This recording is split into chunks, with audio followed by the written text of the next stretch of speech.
A ballot recount is expected in the state of Georgia and possibly other contested states. Challenging ballots that have already been counted and accepted by state officials can be a difficult and tedious process. So what are the rules? Joining us now to talk about this is Travis Crum.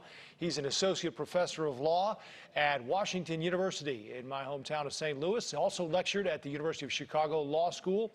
His education includes Yale Law School and the London School of Economics. Travis, we'll get to the recount in a minute. I'd like to get your thoughts, though, first on the news of the day with the AG, Bill Barr, authorizing the Department of Justice to look into allegations of voting irregularities. Thanks for having me tonight, Joe. I'd say two things about AG Barr's memo. The first is that it departs from past practice at the Department of Justice in giving states and localities the first crack at determining whether or not there are any voting irregularities. And it also departs from past practice because the Justice Department is intervening before the election is certified. And so those are two pretty big changes with AG Barr's memo. So the states are getting a crack at it, Travis, and I know today there was a new claim filed in Pennsylvania with the Trump campaign claiming the election was shrouded in secrecy and also that there was no meaningful access or opportunity to review and assess mail-in ballots. What else do we need to know about the specific claims in these lawsuits, and what are the odds that any of them might move forward? So I think overall, this election is outside of the margin of litigation. President-elect Biden has a very large lead in many states. This is not a situation like Florida was back in 2000, where one state, by a very thin margin, could determine the outcome. But when it comes to these lawsuits that are being filed by the Trump campaign, there's really two sets of them. One set is the kind of voter fraud lawsuits that we're starting to see filed in various states.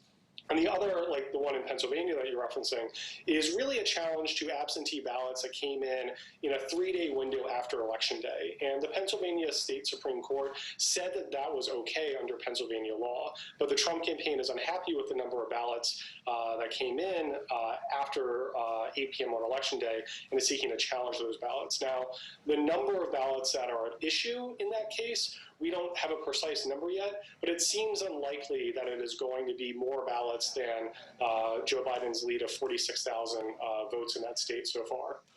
So it looks like there will be a recount in Georgia, and these historically don't move the needle very much. What are the rules we need to be aware of for these recounts, Travis? Yeah, so it does appear likely that there will be a recount in Georgia, but in the past 20 years, there have been 31 statewide recounts, and in only 3 of them have the election results flipped. But in each of those 3 situations where the election results flipped, you had a very small margin, about 100 votes, 200 votes, 300 votes. Right now, the margin in Georgia is about 12,000 votes. So I think it's highly unlikely that a recount in Georgia is going to change or is going to flip the result. This is not a situation like Florida where you had defective ballots with hanging chads and pregnant chads. There's no chads at issue here. And the type of voting technology that Georgia is employing in this election is unlikely to result in 12,000 votes being miscounted the first time around and seeing a big swing during a recount.